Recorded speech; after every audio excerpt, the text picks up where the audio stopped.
Hello all, welcome to ദിശ academy. എൻ്റെ പേര് ജിതിൻ. RRB ഗ്രൂപ്പ് ഡി എക്സാമിന് പഠിച്ചിരിക്കേണ്ട ഏറ്റവും ഇമ്പോർട്ടൻറ്റ് ടോപ്പിക്സ് റിവൈസ് ചെയ്യുന്ന ഒരു റിവിഷൻ സീരീസ് നമ്മൾ സ്റ്റാർട്ട് ചെയ്യുകയാണ്. ഇന്ന് നമ്മൾ സെലക്ട് ചെയ്തിരിക്കുന്ന സബ്ജക്റ്റ് ഇന്ത്യൻ പൊളിറ്റി ആണ്. ആൻഡ് ഇന്ന് പൊളിറ്റിയിലെ രണ്ട് കോൺസെപ്റ്റുകൾ, പ്രിയാമ്പിളും അതുപോലെ തന്നെ ഇന്ത്യൻ സ്റ്റേറ്റ്സിന്റെ ഫോർമേഷനാണ് നമ്മൾ ഡിസ്കസ് ചെയ്യാൻ പോകുന്നത്. പ്രിയാമ്പിൾ ഒരുവിധപ്പെട്ട എല്ലാവർക്കും അറിയായിരിക്കും.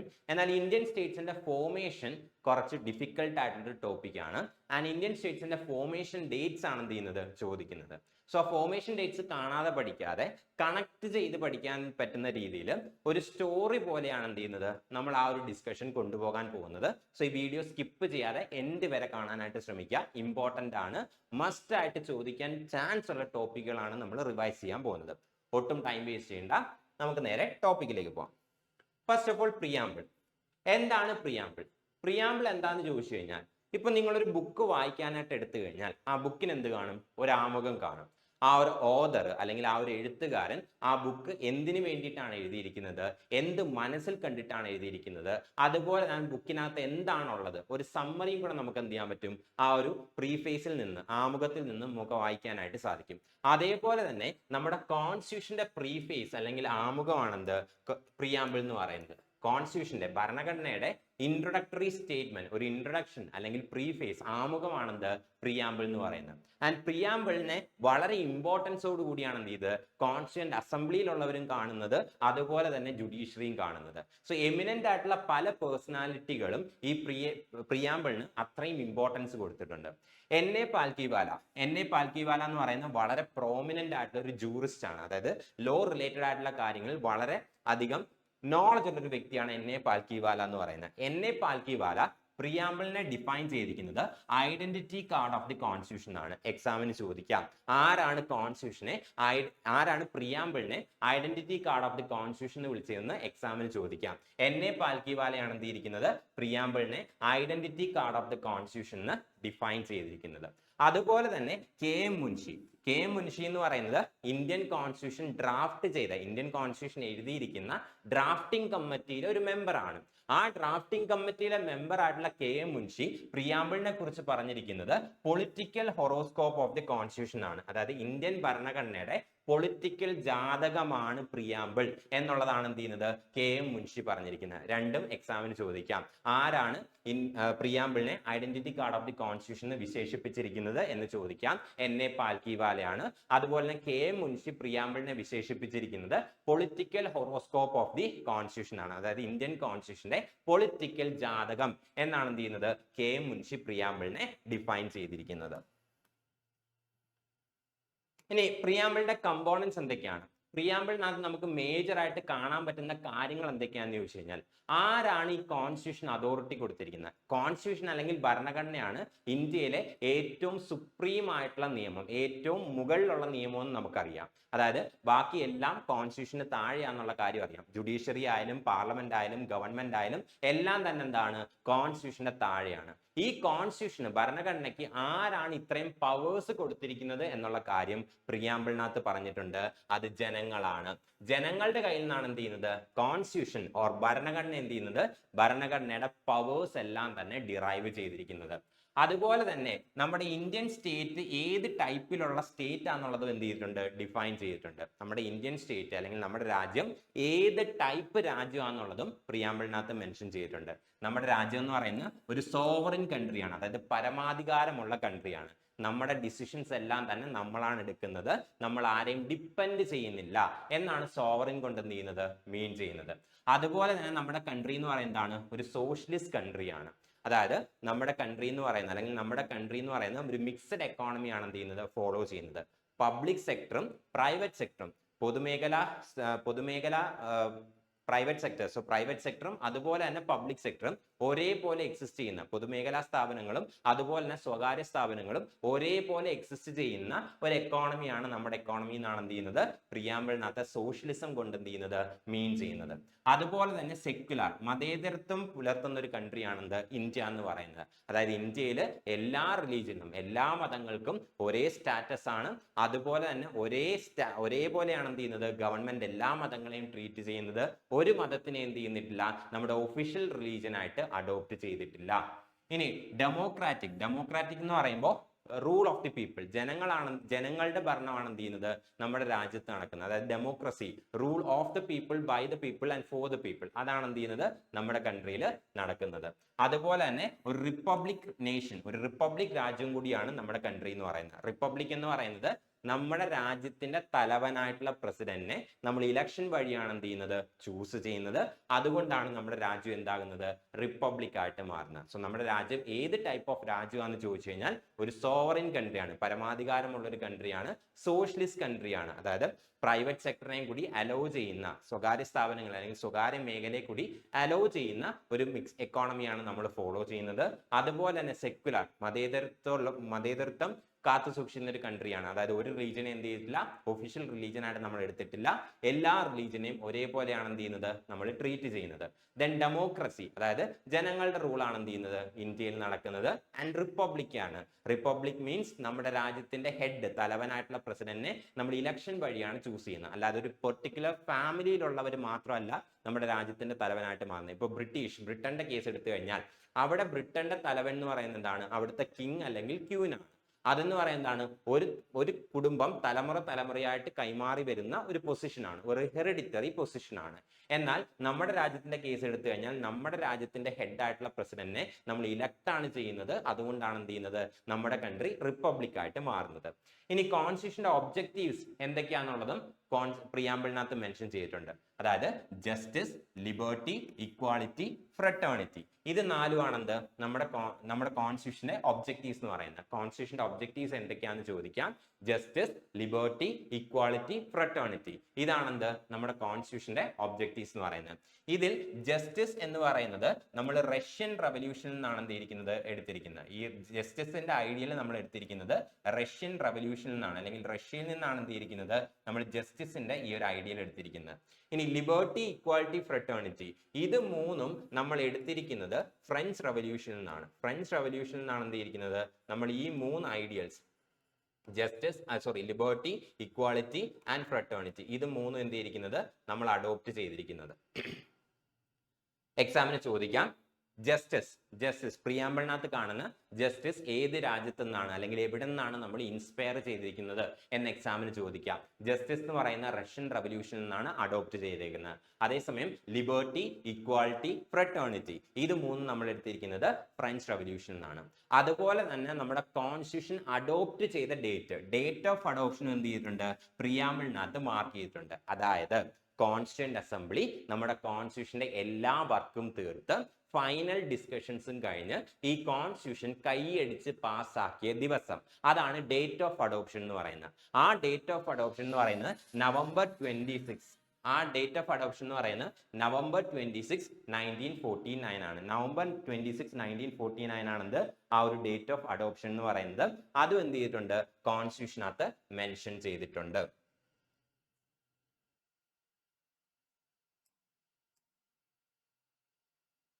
നിങ്ങൾക്കറിയാലോ ഇപ്പൊ NTPC എക്സാമിന്റെ പുതിയ നോട്ടിഫിക്കേഷൻ റിലീസ് ആയിട്ടുണ്ട്. ഈ NTPC എക്സാമിന് വേണ്ടിയിട്ടുള്ള നെക്സ്റ്റ് ഇയറിലേക്കുള്ള NTPC എക്സാമിന് വേണ്ടിയിട്ടുള്ള ഫ്രഷ് ലൈവ് ഓൺലൈൻ കോഴ്സ് ദിശ അക്കാഡമി ലോഞ്ച് ചെയ്തിട്ടുണ്ട്. നവംബർ 1 NTPCയുടെ പുതിയ ബാച്ച് സ്റ്റാർട്ട് ചെയ്യുന്നത്. ആൻഡ് ഈ ഒരു ബാച്ച് സ്റ്റാർട്ട് ചെയ്യുന്നതിന്റെ ഭാഗമായിട്ട് ഒരു ഏർലി ബേർഡ് ഓഫർ നിങ്ങൾക്ക് അവൈലബിൾ ആയിരിക്കും. ആൻഡ് ഈ ഒരു ഏർലി ബേർഡ് ഓഫർ പ്രകാരം നിങ്ങൾക്ക് 5500 റുപ്പീസിന്റെ കോഴ്സ് ഒരു ഓഫറിൽ നിങ്ങൾക്ക് പർച്ചേസ് ചെയ്യാനായിട്ട് സാധിക്കുന്നതായിരിക്കും. ഫർദർ ഡീറ്റെയിൽസ് NTPCയുടെ ഈ ഒരു കോഴ്സിനെ കുറിച്ചുള്ള എന്തെങ്കിലും ഫർദർ ഡീറ്റെയിൽസ് നിങ്ങൾക്ക് വേണമെന്നുണ്ടെങ്കിൽ സ്ക്രീനിൽ കാണുന്ന ഈ ഒരു നമ്പറിൽ കോൺടാക്ട് ചെയ്താൽ മതി. 8075753676 ഓർ 7012615062. ഈ നമ്പറിൽ കോൺടാക്ട് ചെയ്ത് കഴിഞ്ഞാൽ ഈ ഒരു കോഴ്സിന്റെ ഡീറ്റെയിൽസും അതുപോലെ തന്നെ ഓഫർ എമൗണ്ട് അല്ലെങ്കിൽ ഓഫർ പ്രൈസും നിങ്ങൾക്ക് അറിയാനായിട്ട് സാധിക്കുന്നതായിരിക്കും. ഇൻട്രസ്റ്റ് ആണെങ്കിൽ നിങ്ങൾക്ക് ജോയിൻ ചെയ്യാവുന്നതാണ് ഈ ഒരു കോഴ്സിനകത്ത്. ആൻഡ് എക്സാം പെർസ്പെക്റ്റീവിലുള്ള അടുത്ത ഇമ്പോർട്ടൻറ്റ് പ്രിയാമ്പിളുമായിട്ട് ബന്ധപ്പെട്ടുള്ള അടുത്ത ഇമ്പോർട്ടൻ്റ് ആയിട്ടൊരു ടോപ്പിക്കാണ് പ്രിയാമ്പിൾ കോൺസ്റ്റിറ്റ്യൂഷന്റെ പാർട്ട് ആണോ അല്ലയോ എന്നുള്ള കാര്യം. അതായത് കോൺസ്റ്റിറ്റ്യൂഷന്റെ ഒരു ഭാഗമാണോ അല്ലയോ എന്നുള്ള കാര്യം. ഇതിൽ സുപ്രീം കോർട്ട് ആദ്യം പറഞ്ഞത്, അതായത് 1916 ഒരു കേസ് നടന്നിരുന്നു, ബറുബാറി യൂണിയൻ കേസ്. ബറുബാറി യൂണിയൻ കേസിൽ സുപ്രീം കോർട്ട് പറഞ്ഞത് പ്രിയാമ്പിൾ കോൺസ്റ്റിറ്റ്യൂഷന്റെ പാർട്ട് അല്ല, പ്രിയാമ്പിൾ ഇമ്പോർട്ടന്റ് ആണ്, പ്രിയാമ്പിൾ ആണ് കോൺസ്റ്റിറ്റ്യൂഷൻ ഉണ്ടാക്കിയവരുടെ മനസ്സിലേക്കുള്ള, കോൺസ്റ്റിറ്റ്യൂഷൻ മേക്ക് ചെയ്ത കോൺസ്റ്റിറ്റ്യൂഷൻ മേക്കേഴ്സിന്റെ മനസ്സിലേക്കുള്ള താക്കോൽ എന്ന് വരെ എന്ത് ചെയ്തു ഈ ഒരു കേസിനകത്ത് സുപ്രീം കോർട്ട് പറഞ്ഞിരുന്നു. ബട്ട് എന്നിട്ട് സുപ്രീം കോർട്ട് എന്താണ് പറഞ്ഞത്? പ്രിയാമ്പിൾ കോൺസ്റ്റിറ്റ്യൂഷന്റെ പാർട്ടല്ല. ബറുബാറി യൂണിയൻ കേസിൽ സുപ്രീം കോർട്ട് പറഞ്ഞത് പ്രിയാമ്പിൾ കോൺസ്റ്റിറ്റ്യൂഷന്റെ പാർട്ടല്ല എന്നുള്ള കാര്യമുണ്ട്. എന്നാൽ 1973 കേശവാനന്ദ ഭാരതി കേസിൽ എന്ത് ചെയ്തു? നേരത്തെ കേസിൽ പറഞ്ഞിരുന്ന ജഡ്ജ്മെന്റ് തിരുത്തി പറഞ്ഞു. എന്നിട്ട് പറഞ്ഞു പ്രിയാമ്പിൾ എന്ന് പറയുന്നത് എന്താണ്? കോൺസ്റ്റിറ്റ്യൂഷന്റെ പാർട്ടാണ്. രണ്ട് കേസാണ് പ്രിയാമ്പിളുമായിട്ട് ബന്ധപ്പെട്ടിട്ടുള്ളത്.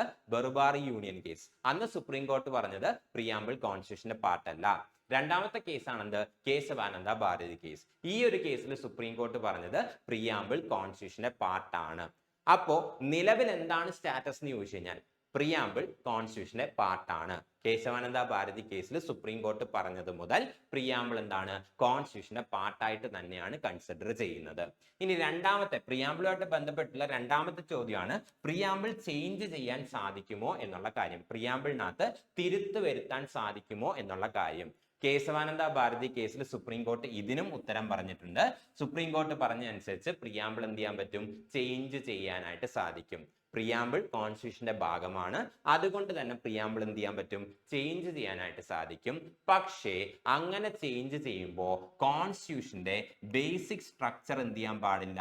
ചേഞ്ച് ചെയ്യാനായിട്ട് പാടില്ല. കോൺസ്റ്റിറ്റ്യൂഷൻ മേക്കേഴ്സ് ചില ആശയങ്ങൾ മുന്നിൽ നിർത്തിയിട്ടാണ് ഈ ഒരു കോൺസ്റ്റിറ്റ്യൂഷൻ എഴുതിയിട്ടുള്ളത്. ആ ഒരു ആശയങ്ങൾക്ക് എന്ത് ചെയ്യാൻ പറ്റും? എന്ത് വരാൻ പാടില്ല? ചേഞ്ചസ് ഒന്നും തന്നെ വരാൻ പാടില്ല. ചേഞ്ചസ് വരാത്ത രീതിയിൽ എന്ത് ചെയ്യാൻ പറ്റും? പ്രിയാമ്പിൾ ചേഞ്ച് ചെയ്യാൻ സാധിക്കും എന്നാണ് എന്ത് ചെയ്യുന്നത്? സുപ്രീം കോർട്ട് കേശവാനന്ദ ഭാരതി കേസിൽ പറഞ്ഞിരിക്കുന്നത്.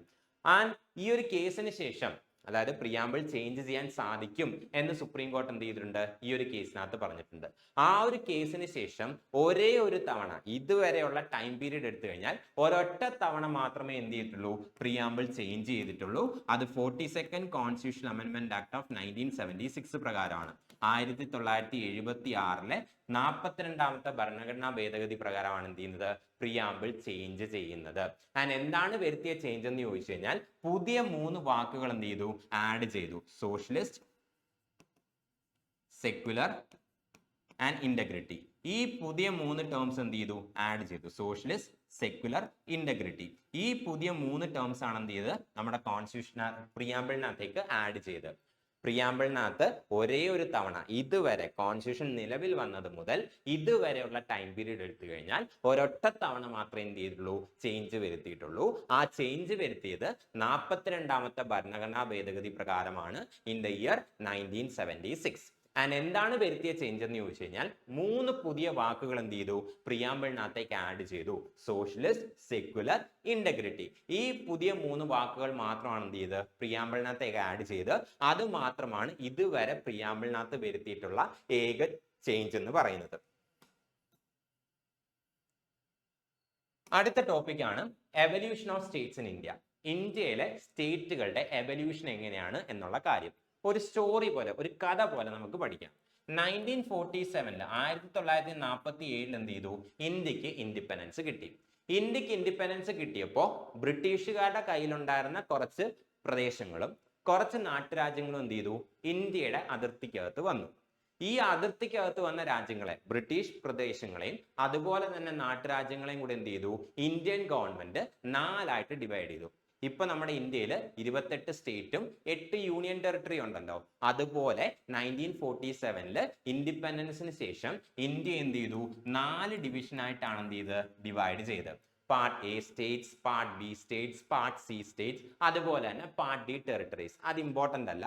ഇങ്ങനെ 4ആയിട്ട് ഡിവൈഡ് ചെയ്തിരുന്നു എന്ന് മാത്രം ഓർത്തിരുന്നാൽ മതി.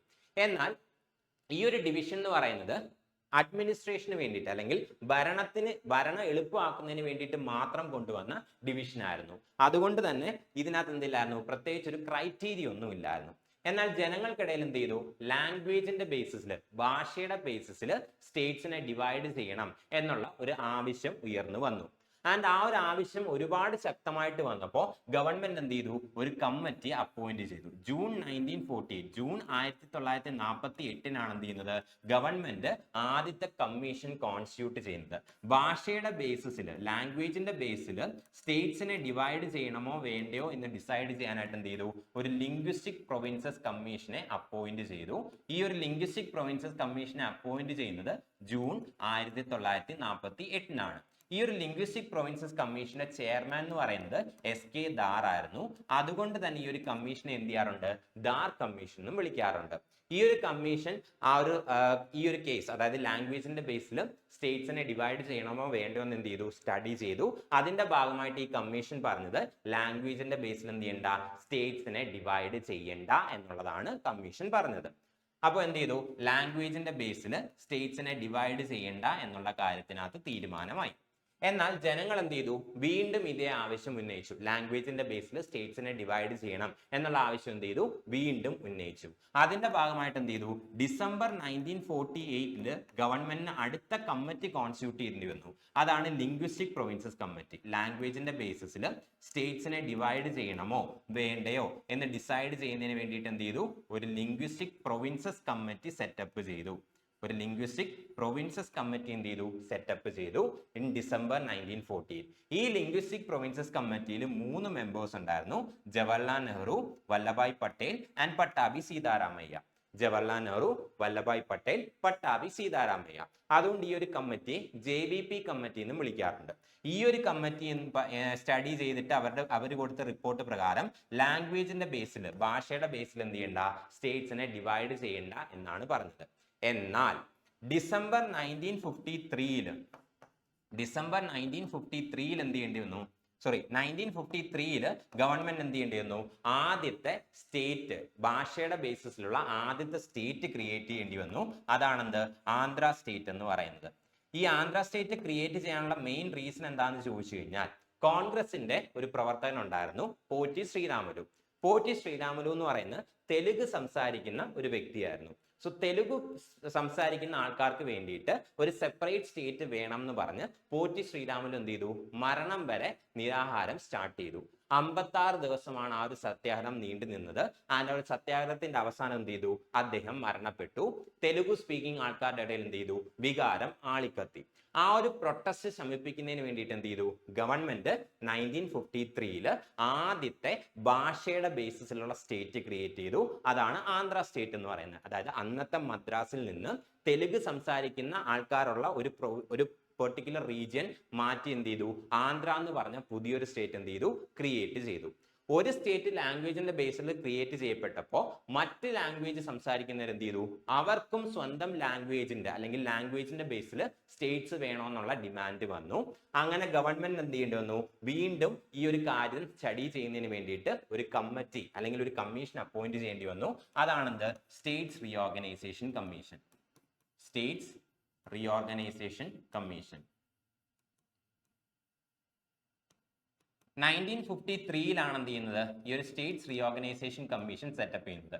ഡിസംബർ 1953 എന്ത് ചെയ്യുന്നത്, ഈ ഒരു സ്റ്റേറ്റ്സ് റീഓർഗനൈസേഷൻ കമ്മീഷൻ സെറ്റപ്പ് ചെയ്യുന്നത്. ഈ ഒരു സ്റ്റേറ്റ്സ് റീഓർഗനൈസേഷൻ കമ്മീഷന്റെ ചെയർമാൻ എന്ന് പറയുന്ന ആരായിരുന്നു, ഫസൽ അലി ആയിരുന്നു. ഫസൽ അലി ആയിരുന്നു ഈ ഒരു കമ്മീഷന്റെ ചെയർമാൻ എന്ന് പറയുന്നത്. ഈ ഒരു കമ്മീഷൻ എന്ത് ചെയ്തു, ഈ ഒരു കാര്യത്തിനെ കുറിച്ച്, ലാംഗ്വേജിന്റെ ബേസിൽ എങ്ങനെ സ്റ്റേറ്റ്സിനെ ഡിവൈഡ് ചെയ്യണം എന്നുള്ള കാര്യത്തിനെ കുറിച്ച് എന്ത് ചെയ്തു, സ്റ്റഡി ചെയ്തു. ആൻഡ് അവർ ഡീറ്റെയിൽഡ് ആയിട്ട് റിപ്പോർട്ട് സബ്മിറ്റ് ചെയ്തു. ഈ ഒരു കമ്മീഷന്റെ റെക്കമെൻഡേഷന്റെ ബേസിസിൽ എന്ത് ചെയ്തു, ഗവൺമെന്റ് ഒരു ആക്ട് പാസ്സാക്കി. അതാണ് state reorganisation act 1956. States reorganisation commission കൊടുത്ത റെക്കമെൻഡേഷന്റെ ബേസിൽ ഗവൺമെന്റ് ഒരു ആക്ട് പാസ്സാക്കുന്നു. അതാണ് സ്റ്റേറ്റ്സ് റീഓർഗനൈസേഷൻ ആക്ട് 1956. ഈ ഒരു സ്റ്റേറ്റ് റീഓർഗനൈസേഷൻ ആക്ട് 1956 പ്രകാരം എന്ത് ചെയ്തു, അന്ന് വരെ ഉണ്ടായിരുന്ന ഈ part A, part B, part C States, part D territory എന്നുള്ള 4 ഡിവിഷൻ ഉണ്ടല്ലോ, ആ 4 ഡിവിഷൻ റദ്ദാക്കി പകരം എന്ത് ചെയ്തു, 14 സ്റ്റേറ്റ്സും 6 യൂണിറ്റ്സും ക്രിയേറ്റ് ചെയ്തു. ഇന്നുള്ളത് പോലെ തന്നെ 2 യൂണിറ്റ്സ് ആക്കി. അതായത് 14 സ്റ്റേറ്റ്സും 6 യൂണിയൻ ടെറിട്ടറി എന്ത് ചെയ്തു, ക്രിയേറ്റ് ചെയ്തു. സ്റ്റേറ്റ്സ് റീഓർഗനൈസേഷൻ ആക്ട് 1956 പ്രകാരമാണ് എന്ത് ചെയ്യുന്നത്, 14 സ്റ്റേറ്റും 6 യൂണിറ്റ്സും ക്രിയേറ്റ് ചെയ്യുന്നത്. ഡയറക്റ്റ് ആയിട്ട് ചോദിക്കാം, സ്റ്റേറ്റ്സ് റീഓർഗനൈസേഷൻ ആക്ട് 1956 പ്രകാരം എത്ര സ്റ്റേറ്റും എത്ര യൂണിറ്റും ക്രിയേറ്റ് ചെയ്തു എന്നുള്ള കാര്യം. സ്റ്റേറ്റ്സ് റീഓർഗനൈസേഷൻ ആക്ട് 1956 പ്രകാരം 14 സ്റ്റേറ്റ്സും 6 യൂണിറ്റ്സും ആണ് എന്ത് ചെയ്യുന്നത്, ക്രിയേറ്റ് ചെയ്യുന്നത്. അതിനുശേഷം പിന്നെയും എന്ത് ചെയ്തു, ഈ സ്റ്റേറ്റ്സ് പല ഭാഗത്തുനിന്നും ലാംഗ്വേജിന്റെ ബേസിലും മറ്റ് റീസൺസിന്റെ ബേസിലും എന്ത് ചെയ്തു, സെപ്പറേറ്റ് സ്റ്റേറ്റ് വേണമെന്നുള്ള ഡിമാൻഡ് വന്നു.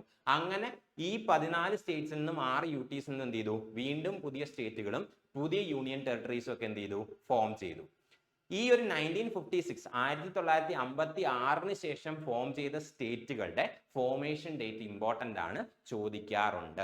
അതാണ് നമ്മൾ ഇനി ഒരു സീക്വൻഷ്യൽ ഓർഡറിൽ അല്ലെങ്കിൽ ഒരു കഥ പോലെ നമ്മൾ സ്റ്റഡി ചെയ്യാൻ പോകുന്നത്. ഇതുവരെ നമ്മൾ പറഞ്ഞ എന്താണ്, സ്റ്റേറ്റ്സ് റീഓർഗനൈസേഷൻ കമ്മീഷന്റെ റെക്കമെൻഡേഷൻസ് പ്രകാരം 1956 എന്ത് ചെയ്തു, ഗവൺമെന്റ് ഒരു ആക്ട് പാസ്സാക്കി, സ്റ്റേറ്റ്സ് റീഓർഗനൈസേഷൻ ആക്ട്. ഈ ഒരു സ്റ്റേറ്റ്സ് റീഓർഗനൈസേഷൻ ആക്ട് പ്രകാരം 14 സ്റ്റേറ്റ്സും 6 യൂട്ടീസും ആണ് എന്ത് ചെയ്യുന്നത്, ക്രിയേറ്റ് ചെയ്യുന്നത്. ആൻഡ് ഈ 14 സ്റ്റേറ്റ്സും 6 യൂട്ടീസും നിലവിൽ വരുന്നത് നവംബർ 1 1956 ഇങ്ങനെ നിലവിൽ വന്ന 14 സ്റ്റേറ്റുകളിലെ ഒരു സ്റ്റേറ്റ് ആയിരുന്നു കേരളം എന്ന് പറയുന്നത്. അതുകൊണ്ടാണ് കേരളം എന്ത് ചെയ്യുന്നത്, നവംബർ 1 കേരള പിറവി ദിനം ആഘോഷിക്കുന്നത്. സ്റ്റേറ്റ്സ് റീഓർഗനൈസേഷൻ ആക്ട് 1956 പ്രകാരം ക്രിയേറ്റ് ചെയ്യപ്പെട്ട 14 സ്റ്റേറ്റുകളിൽ ഒരു സ്റ്റേറ്റ് ആയിരുന്നു എന്ത്, ഈ ഒരു കേരള എന്ന് പറയുന്നത്. അതുകൊണ്ടാണ് നമ്മൾ അന്ന് കേരള പിറവി എന്ത് ചെയ്യുന്നത്, ആഘോഷിക്കുന്നത്. ഇനി 1956 ശേഷം ക്രിയേറ്റ് ചെയ്യപ്പെട്ട സ്റ്റേറ്റുകൾ ഏതൊക്കെയാണെന്ന് നോക്കാം. ഫസ്റ്റ് വൺ ആണെന്ത്, മഹാരാഷ്ട്രയും ഗുജറാത്തും. 1956 ക്രിയേറ്റ് ചെയ്യപ്പെട്ട 14 സ്റ്റേറ്റുകളിൽ, നേരത്തെ ഞാൻ പറഞ്ഞു 1956 14 സ്റ്റേറ്റുകളും 6 യൂട്ടീസും എന്ത് ചെയ്തു, ഫോം ചെയ്തു എന്നുള്ള കാര്യം. ആ 14 സ്റ്റേറ്റിലെ ഒരു സ്റ്റേറ്റ് ആയിരുന്നു എന്ത്, ബോംബെ എന്നുള്ള സ്റ്റേറ്റ്. ഈ ബോംബെ എന്ന് പറയുന്നത് വലിയൊരു സ്റ്റേറ്റ് ആയിരുന്നു. ഇന്നത്തെ മഹാരാഷ്ട്രയും ഗുജറാത്തും അടങ്ങുന്ന വലിയൊരു സ്റ്റേറ്റ് ആയിരുന്നു ഈ ബോംബെ എന്ന് പറയുന്നത്. ആ ബോംബെയിൽ എന്ത് ചെയ്തു, വീണ്ടും ഒരു ഡിവിഷൻ വേണമെന്നുള്ള രീതിയിൽ അവകാശം അല്ലെങ്കിൽ ഒരു ഡിമാൻഡ് മുന്നോട്ട് വന്നു. അതായത് ബോംബെ എന്ന് പറഞ്ഞ വലിയൊരു സ്റ്റേറ്റിൽ മറാത്തി സംസാരിക്കുന്നവരുണ്ടായിരുന്നു, ഗുജറാത്തി സംസാരിക്കുന്നവരുണ്ടായിരുന്നു. മറാത്തീസിന് വേണ്ടിയിട്ട് സെപ്പറേറ്റ് സ്റ്റേറ്റ് വേണമെന്ന് മറാത്തീസും, ഗുജറാത്തിന് വേണ്ടിയിട്ട് ഗുജറാത്തീസിന് വേണ്ടിയിട്ട് സെപ്പറേറ്റ് സ്റ്റേറ്റ് വേണമെന്ന് എന്ത് ചെയ്തു, ഗുജറാത്തീസും ഡിമാൻഡ് ചെയ്തു. അതിന്റെ ഭാഗമായിട്ട് 1960 എന്ത് ചെയ്യുന്നത്, അന്നത്തെ ബോംബെ സ്റ്റേറ്റിനെ വീണ്ടും രണ്ടായിട്ട് ഡിവൈഡ് ചെയ്യുന്നത്, മഹാരാഷ്ട്രയും അതുപോലെ തന്നെ ഗുജറാത്ത് എന്നുള്ള രീതിയിലും. ബോംബെ സ്റ്റേറ്റിൽ മറാത്തി സംസാരിക്കുന്നവർക്ക് സെപ്പറേറ്റ് സ്റ്റേറ്റ് വേണം, ഗുജറാത്തി സംസാരിക്കുന്നവർക്ക് സെപ്പറേറ്റ് സ്റ്റേറ്റ് വേണം എന്നുള്ള ഡിമാൻഡിന്റെ പുറത്താണ് എന്ത് ചെയ്യുന്നത്, 1960 മഹാരാഷ്ട്രയും, ബോംബെയിൽ നിന്ന് മഹാരാഷ്ട്ര എന്നും ഗുജറാത്ത് എന്നുള്ള 2 സ്റ്റേറ്റുകൾ എന്ത് ചെയ്യുന്നത്, ഫോം ചെയ്യുന്നത്. അതിനുശേഷം ഫോം ചെയ്ത സ്റ്റേറ്റ് ആണെന്ത്, നാഗാലാൻഡ് എന്ന് പറയുന്നത്. നാഗാലാൻഡ് 1963 എന്ത് ചെയ്യുന്നത്, ഫോം ചെയ്യുന്നത്. അതായത് അന്നത്തെ ആസാം എന്നുള്ള സ്റ്റേറ്റിലെ നാഗ ട്രൈബൽ പോപ്പുലേഷൻ, നാഗ പോപ്പുലേഷൻ എന്ത് വേണമായിരുന്നു, സെപ്പറേറ്റ് സ്റ്റേറ്റ് വേണമെന്ന് അവർ ഡിമാൻഡ് ചെയ്തു. അതിന്റെ ഭാഗമായിട്ടാണ് എന്ത് ചെയ്യുന്നത്, ആസാമിൽ നിന്ന് നാഗ ട്രൈബൽ ആൾക്കാർ താമസിക്കുന്ന ഒരു ഏരിയ മാറ്റിക്കൊണ്ട് എന്ത് ചെയ്യുന്നത്, നാഗാലാൻഡ് ക്രിയേറ്റ് ചെയ്യുന്നത്.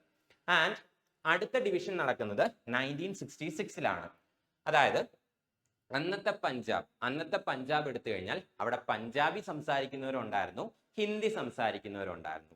അവിടെയും ലാംഗ്വേജിന്റെ ബേസിൽ എന്ത് ചെയ്യണം, സ്റ്റേറ്റ് വേണമെന്നുള്ള ഡിമാൻഡ് വന്നു. സോ പഞ്ചാബി സംസാരിക്കുന്നവർക്ക് വേണ്ടിയിട്ട് പഞ്ചാബ് എന്നുള്ള സ്റ്റേറ്റും ക്രിയേറ്റ് ചെയ്തു. അതുപോലെ തന്നെ ഹിന്ദി സംസാരിക്കുന്നവർക്ക് വേണ്ടിയിട്ട് ഹരിയാന എന്നുള്ള സ്റ്റേറ്റും ക്രിയേറ്റ് ചെയ്തു. 1966 എന്ത് ചെയ്യുന്നത്, അന്നത്തെ പഞ്ചാബിൽ നിന്ന് ഈ പഞ്ചാബ് എന്നും ഹരിയാന എന്നുള്ള 2 സ്റ്റേറ്റുകൾ ക്രിയേറ്റ് ചെയ്യുന്നത്. ആൻഡ് ഇതിന്റെ കൂട്ടത്തിൽ എന്ത് ചെയ്തു, ഒരു യൂണിയൻ ടെറിട്ടറിയും ഫോം ചെയ്തിരുന്നു. അതാണ് ചണ്ഡീഗഡ് എന്ന് പറയുന്നത്. ചണ്ഡീഗഡ് ആണെന്ത്, പഞ്ചാബിന്റെയും ഹരിയാനയുടെയും ക്യാപിറ്റൽ ആയിട്ട് ആക്ട് ചെയ്യുന്നത്. അടുത്തതാണെന്ത്, ഹിമാചൽ പ്രദേശ് എന്ന് പറയുന്നത്. 1971 എന്ത് ചെയ്യുന്നത്, ഹിമാചൽ പ്രദേശ് നിലവിൽ വരുന്നത്. 1956 1956 ഫോം ചെയ്ത 14 സ്റ്റേറ്റിലും 14 സ്റ്റേറ്റ്സ് ആൻഡ് 6 യൂട്ടീസിലെ ഈ 6 യൂട്ടീസിൽ പെടുന്ന ഒരു യൂട്ടി ആയിരുന്നു എന്ത്, ഹിമാചൽ പ്രദേശ് എന്ന് പറയുന്നത്. 1956 സ്റ്റേറ്റ്സ് റീഓർഗനൈസേഷൻ ആക്ട് പ്രകാരം ക്രിയേറ്റ് ചെയ്യപ്പെട്ട 6 യൂണിയൻ ടെറിട്ടറിയിലെ ഒരു യൂണിയൻ ടെറിട്ടറി ആയിരുന്നു ഹിമാചൽ പ്രദേശ് എന്ന് പറയുന്നത്. ബട്ട് ഹിമാചൽ പ്രദേശിലുള്ളവർ എന്ത് ചെയ്തു, അവർക്ക് സ്റ്റേറ്റ് വേണം എന്നുള്ള ഡിമാൻഡ് ഉന്നയിച്ചു. അതിന്റെ ഭാഗമായിട്ട് 1971 എന്ത് ചെയ്യുന്നത്, ഹിമാചൽ പ്രദേശ് ക്രിയേറ്റ് ചെയ്യുന്നത്. ആൻഡ് അതിനുശേഷം 1972 എന്ത് ചെയ്തു, 3 സ്റ്റേറ്റുകൾ ഒരുമിച്ച് ഫോം ചെയ്തു. 1972 3 സ്റ്റേറ്റുകൾ എന്ത് ചെയ്തു, ഒരുമിച്ച് ഫോം ചെയ്തു. മേഘാലയ, മണിപ്പൂർ, ത്രിപുര. ഇതില് മേഘാലയ എന്ന് പറയുന്നത് എന്തായിരുന്നു, ആസാമിന്റെ ഒരു പാർട്ടായിരുന്നു. അവിടെയുള്ള ഖാസി, ഗാരോ, ജൈനിത്യ ട്രൈബ്സ് ഇവർക്ക് 3 പേർക്കും എന്ത് വേണം, സ്വയം ഭരണം വേണമെന്ന് പറഞ്ഞ് അവർ ഡിമാൻഡ് ചെയ്തു. അതിന്റെ ഭാഗമായിട്ടാണ് എന്ത് ചെയ്യുന്നത്, ആസാമിൽ നിന്ന് മേഘാലയ എന്ന് പറഞ്ഞൊരു സ്റ്റേറ്റ് ഫോം ചെയ്യുന്നത്. ഇനി 1956 ഫോം ചെയ്ത 6 UTസിലെ 2 UTs ആയിരുന്നു മണിപ്പൂരും ത്രിപുരയും. പക്ഷെ അവിടെയുള്ള ജനങ്ങൾ എന്ത് ചെയ്തു? അവർക്ക് സ്റ്റേറ്റ്ഹുഡ് വേണമെന്ന് പറഞ്ഞ് ഡിമാൻഡ് ചെയ്തു. അത് പ്രകാരമാണ് എന്ത് ചെയ്യുന്നത്? മണിപ്പൂരും ത്രിപുരയും സ്റ്റേറ്റ് ആക്കി മാറ്റുന്നത്. UT ആയിരുന്ന മണിപ്പൂരിനെയും ത്രിപുരയും എന്ത് ചെയ്യുന്നത്? സ്റ്റേറ്റ് ആക്കി മാറ്റുന്നത്. സോ 1972 3 സ്റ്റേറ്റുകളാണ് ഫോം ചെയ്യുന്നത്: മേഘാലയ, മണിപ്പൂർ ആൻഡ് ത്രിപുര. അതിനുശേഷം 1975 എന്ത് ചെയ്യുന്നത്? സിക്കിം നിലവിൽ വരുന്നത്. 1947 ഇന്ത്യക്ക് ഇൻഡിപെൻഡൻസ് കിട്ടുമ്പോൾ സിക്കിം എന്തായിരുന്നു? ഒരു പ്രിൻസ്ലി സ്റ്റേറ്റ് ആയിരുന്നു. ആൻഡ് അന്ന് എന്ത് ചെയ്തു? ഇന്ത്യ പ്രൊട്ടക്ട് ചെയ്യുന്ന ഒരു ഏരിയ മാത്രമായിട്ടാണ് എന്ത് ചെയ്തത്? സിക്കിമിനെ മാറ്റി നിർത്തുന്നത്. ഇന്ത്യയിൽ ചേർക്കുന്നില്ല, പകരം ഡിഫൻസ്, ഫോറിൻ അഫയേഴ്സ്, അതുപോലെ തന്നെ കമ്മ്യൂണിക്കേഷൻ, ഇത് 3 കാര്യങ്ങളും ഇന്ത്യ ആയിരിക്കും നോക്കുന്നത്. എന്നാൽ അവിടുത്തെ രാജാവായിരിക്കും എന്ത് ചെയ്യുന്നത്? അവിടെ റൂൾ ചെയ്യുന്നത്. ഈ രീതിയിൽ ഒരു ഇൻഡിപെൻഡന്റ് കിങ്ഡം ആയിട്ടാണ് എന്ത് ചെയ്യുന്നത്? സിക്കിമിനെ നിലനിർത്തിയിരുന്നത്. ഇൻഡിപെൻഡൻസിന് ശേഷം സിക്കിമിന്റെ ഡിഫൻസ്, ഫോറിൻ അഫയേഴ്സ്, കമ്മ്യൂണിക്കേഷൻ, ഇത് 3 മാത്രം ഇന്ത്യ നോക്കും. ഇന്ത്യ ആയിരിക്കും സിക്കിമിനെ പ്രൊട്ടക്ട് ചെയ്യുന്നത്. പക്ഷെ അവിടെ റൂൾ ചെയ്യുന്നത് അവിടുത്തെ രാജവംശമായിരിക്കും. അതായിരുന്നു ഒരു എഗ്രിമെന്റ് എന്ന് പറയുന്നത്. എന്നാൽ 1975 എന്ത് ചെയ്തു? ഇങ്ങനെ ഇൻഡിപെൻഡന്റ് ആയിട്ട് നിന്നിരുന്ന സിക്കിമിനെ എന്ത് ചെയ്തു? ഇന്ത്യയുടെ പാർട്ടാക്കി മാറ്റി. അതിനുശേഷം 1987 ഫോം ചെയ്ത സ്റ്റേറ്റ് ആണെന്ത്? മിസോറം എന്ന് പറയുന്നത്. 1956 ക്രിയേറ്റ് ചെയ്യപ്പെട്ട 6 യൂണിയൻ ടെറിട്ടറിയിലെ ഒരു യൂണിയൻ ടെറിട്ടറി ആയിരുന്നു എന്ത്? മിസോറം എന്ന് പറയുന്നത്. മിസോറാമിലുള്ള ആൾക്കാർ എന്ത് ചെയ്തു? സ്റ്റേറ്റ്ഹുഡ് വേണമെന്ന് ഡിമാൻഡ് ചെയ്തു. അതിന്റെ ഭാഗമായിട്ടാണ് എന്ത് ചെയ്യുന്നത്? മിസോറാമിന് സ്റ്റേറ്റ് എന്നുള്ള പദവി കൊടുക്കുന്നത്. അടുത്തത് 1987 എന്ത് ചെയ്യുന്നത്? അരുണാചൽ പ്രദേശും ക്രിയേറ്റ് ചെയ്യുന്നത്. അരുണാചൽ പ്രദേശും ഒരു യൂണിയൻ ടെറിട്ടറി ആയിരുന്നു. അരുണാചൽ പ്രദേശിന് എന്ത് ചെയ്യുന്നു? സ്റ്റേറ്റ്ഹുഡ് പ്രൊവൈഡ് ചെയ്യുന്നു. ആൻഡ് അതിനുശേഷം 1987 ഗോവ എന്ത് ചെയ്യുന്നു? ഒരു യൂണിയൻ ടെറിട്ടറിയിൽ നിന്ന് സ്റ്റേറ്റ് ആക്കി മാറ്റുന്നു. അതായത് 1961 വരെ, 1961 വരെ ഗോവയും അതുപോലെ ഡാമൻ ആൻഡ് ഡിയും പോർച്ചുഗീസുകാരുടെ കയ്യിലായിരുന്നു. എന്നാൽ പോലീസ് ആക്ഷൻ യൂസ് ചെയ്ത്, പോലീസ് ഫോഴ്സ് യൂസ് ചെയ്തിട്ട് എന്ത് ചെയ്തു? ഇന്ത്യൻ ഗവൺമെന്റ് ഗോവയും ഡാമൻ ആൻഡ് ഡിയുവിനെ എന്ത് ചെയ്തു? പോർച്ചുഗീസുകാരുടെ കയ്യിൽ നിന്ന് മോചിപ്പിച്ചു. അതിനുശേഷം ഗോവയും ഡാമൻ ആൻഡ് ഡിയു എന്ത് ചെയ്തു? ഒരൊറ്റ സിംഗിൾ യൂണിയൻ ടെറിട്ടറി ആയിട്ടാണ് എന്ത് ചെയ്തത്? കീപ്പ് ചെയ്തുകൊണ്ടിരുന്നത്. എന്നാൽ 1987 ആയപ്പോൾ എന്ത് ചെയ്തു? ഗോവയ്ക്ക് സ്റ്റേറ്റ്ഹുഡ് പ്രൊവൈഡ് ചെയ്തു. ഡാമൻ ആൻഡ് ഡിയുവിനെ എന്ത് ചെയ്തു? ഒരു സെപ്പറേറ്റ് ആയിട്ടുള്ള യൂണിയൻ ടെറിട്ടറി ആക്കി മാറ്റി. അതിനുശേഷം 2000 എന്ത് ചെയ്യുന്നു? വീണ്ടും 3 പുതിയ സ്റ്റേറ്റുകൾ ഫോം ചെയ്യുന്നു. 2000 3 പുതിയ സ്റ്റേറ്റുകൾ ഫോം ചെയ്തു. ഛത്തീസ്ഗഡ്, ഉത്തരാഖണ്ഡ്, അതുപോലെ തന്നെ ജാർഖണ്ഡ്. അതായത് മധ്യപ്രദേശിന്റെ ഒരു പോർഷനിൽ നിന്ന് എന്ത് ചെയ്തു? ഛത്തീസ്ഗഡ് ക്രിയേറ്റ് ചെയ്തു. ഉത്തർപ്രദേശിൽ നിന്ന് ഉത്തരാഖണ്ഡ് ക്രിയേറ്റ് ചെയ്യുന്നു. ബീഹാറിൽ നിന്ന് എന്ത് ചെയ്യുന്നു? ജാർഖണ്ഡ് ക്രിയേറ്റ് ചെയ്യുന്നു. ആൻഡ് ഈ മൂന്ന് സ്റ്റേറ്റുകളും ഫോം ചെയ്യുന്നത് 2000 ഛത്തീസ്ഗഡ് ഫോം ചെയ്യുന്നത് November 1, 2000, Uttarakhand November 9, 2000, Jharkhand November 15, 2000. Chhattisgarh വരുന്നത് മധ്യപ്രദേശിൽ നിന്നാണ്. ഉത്തർപ്രദേശിന്റെ ഒരു പാർട്ടാണ് ഉത്തരാഖണ്ഡ് ആയിട്ട് മാറുന്നത്. ആൻഡ് ബീഹാറിന്റെ ഒരു പാർട്ടാണ് എന്ത് ചെയ്യുന്നത്? ജാർഖണ്ഡ് ആയിട്ട് മാറുന്നത്. അവസാനമായിട്ട് ഇന്ത്യയിൽ ഫോം ചെയ്ത സ്റ്റേറ്റ് ആണെന്ത്? തെലങ്കാന എന്ന് പറയുന്നത്. അതായത് അന്നത്തെ ആന്ധ്രാപ്രദേശിനെ എന്ത് ചെയ്തു? 2ആയിട്ട് ഡിവൈഡ് ചെയ്യുന്നു. ആന്ധ്രാപ്രദേശിനും തെലങ്കാന എന്നുള്ള 2 റീജിയൻസ് ആയിട്ട്, 2 സ്റ്റേറ്റുകളാക്കി ഡിവൈഡ് ചെയ്യുന്നു. ആൻഡ് തെലങ്കാന നിലവിൽ വരുന്നത് June 2, 2014 ആണ്. 2014 June 2 എന്ത് ചെയ്യുന്നത്?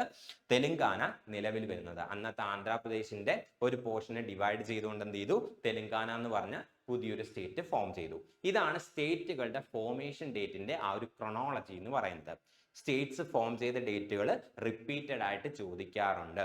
ഇതാണെന്ത്? ആ ഫോം ചെയ്തു വന്ന ഓർഡർ എന്ന് പറയുന്നത്.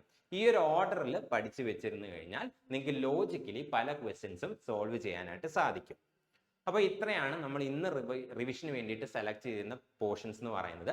ഈ ഒരു സീരീസ് നിങ്ങൾക്ക് ഇഷ്ടപ്പെട്ടു, അല്ലെങ്കിൽ ഈ ഒരു സീരീസ് നിങ്ങൾക്ക് യൂസ്ഫുൾ ആയിട്ട് തോന്നിക്കഴിഞ്ഞാൽ ഈ ഒരു സീരീസ് നമ്മൾ കണ്ടിന്യൂ ചെയ്യുന്നതായിരിക്കും. നിങ്ങളുടെ ഒപ്പീനിയൻ എന്താണെന്ന് വെച്ച് കഴിഞ്ഞാൽ കമന്റ് ബോക്സിൽ കമന്റ് ചെയ്യുക. നെക്സ്റ്റ് സീരീസുമായിട്ട് അല്ലെങ്കിൽ നെക്സ്റ്റ് ക്ലാസ്സിൽ, നെക്സ്റ്റ് സെഷനിൽ പുതിയൊരു ടോപ്പിക്കായിട്ട് നമുക്ക് വീണ്ടും മീറ്റ് ചെയ്യാം. താങ്ക്